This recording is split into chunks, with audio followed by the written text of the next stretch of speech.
Okay, I have another transmission from Daryl. The last time we spoke to him, he was in California, so I'm going to tune into his energy and see if I can see where he's at this point.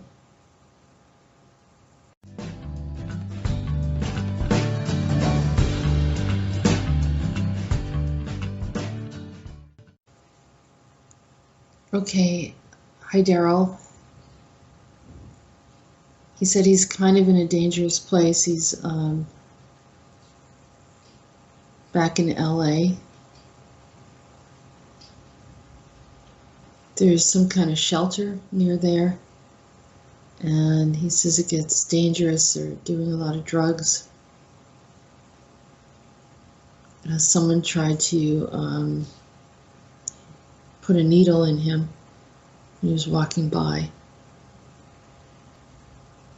I'm asking him what he's doing there. He said he was having a hard time getting out because of the man with the clubbed feet.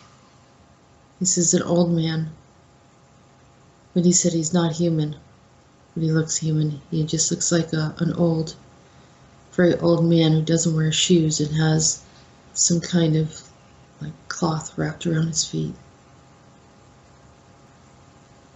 His beard is kind of scruffy and he's got long, kind of greasy gray hair.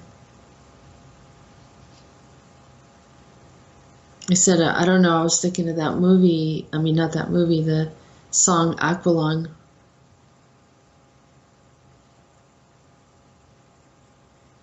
And I was just thinking how,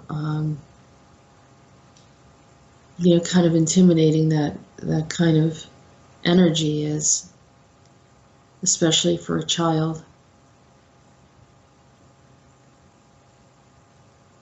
He said, I don't want to be here. He said, but there's a message that comes in, something that the homeless people find first before anyone else. But no one listens to them. Because they're in the street all the time, they're in the street day and night. That, word gets around quickly about what's going on in the city. They hear it before the police do. They also can tell if there's abnormal beings, extraterrestrials, paranormal activity. Many of them are highly attuned to it because of the substances they take. It kind of offsets their dimensional space where they're at. And it appears that they're just hallucinating, but they're actually able to see into the astral field, know what's going on. He said, of course, I'm not saying that they don't have their personal demons. They do. He said, but sometimes they're very alert regarding other things that are entering in. To be able to know and see everything can be a nightmare. That's why we don't smile much. But I know, I'm told that we will. We're going to smile a lot. But also, keeping a very serious face keeps me from being preyed upon and looked at in any way that's making me vulnerable because of my height, size, and age. Although you know as well as I do I'm much older. It's not like we age regress, but time travel seems to hold us in a place of age, but emotionally we know what we've been through. I just received this red, and it was possibly a glue gun or something, and they put a sharp object on the end of it. I think they were using it for a weapon. Someone handed it to me, thought I might need it. I didn't want to act like I didn't appreciate what they gave me, so I took it. But I think I'm gonna leave it in another camp where the people are staying. He said they're on the grass. Word of mouth said that there's a ship.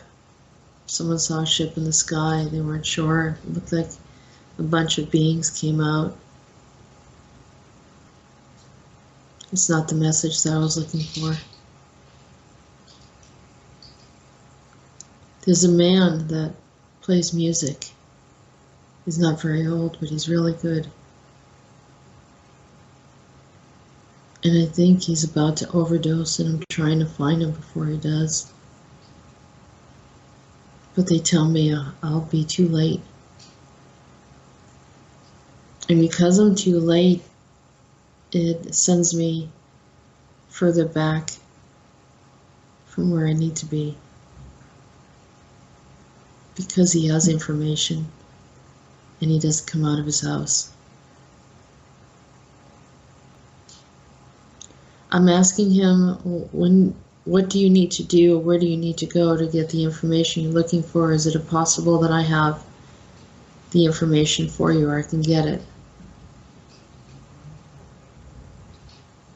He said, you wouldn't have the information for me. You don't exist while I'm here at this time. So there's no way you would know it. So I asked him, how can I help you? He said, I just need an aerial view. Can you take a look at where I'm at and see above me? I said, I'm going to try. So it looks like you're at some kind of camp, or? He said, yeah, there's a lot of people just sort of hanging out and sleeping with nature. They have me as sort of like a gopher, go for this, go for that. They keep on asking me if I'm connected to Mama, and I think that's one of the woman that sort of helps everybody. But I don't say whether I'm with her or not. He said, there it is. There's the paper I was looking for. It has an address on it.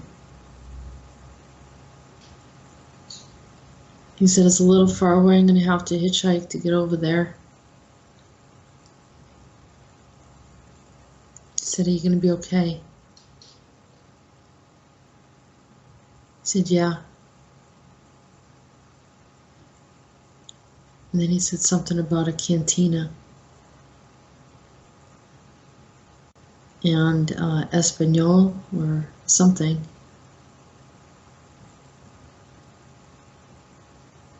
He said someone has a wagon. I think he means like a I don't know, some kind of vehicle. Can't quite see it. He's running to go get a ride.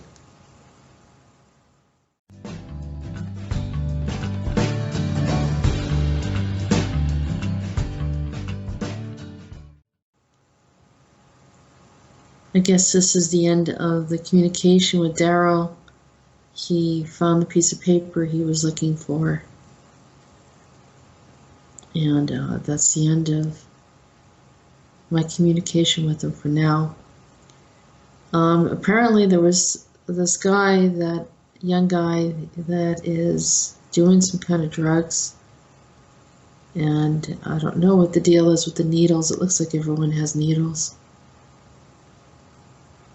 Not everyone, but too many people. And he's the guy that he was looking for. I could almost see him in a very small little apartment or flat, as some people call it in Europe. He had a rubber band like around his arm, looking for a vein. So I'm guessing this is heroin or something like that. and he has a guitar there. I think Daryl's trying to stop him from dying or overdosing. I think he's one of them, but he forgot who he was and got caught up in other stuff. So until the next transmission, that's the completion for today. I'm sorry I don't have any other answers for you. I'm sure that the next time we talk, there'll be an explanation.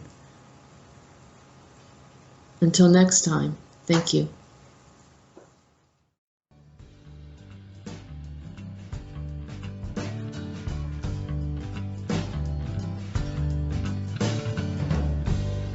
Trouble, trouble, trouble, trouble, trouble, trouble, bad dog in my soul since the day I was born.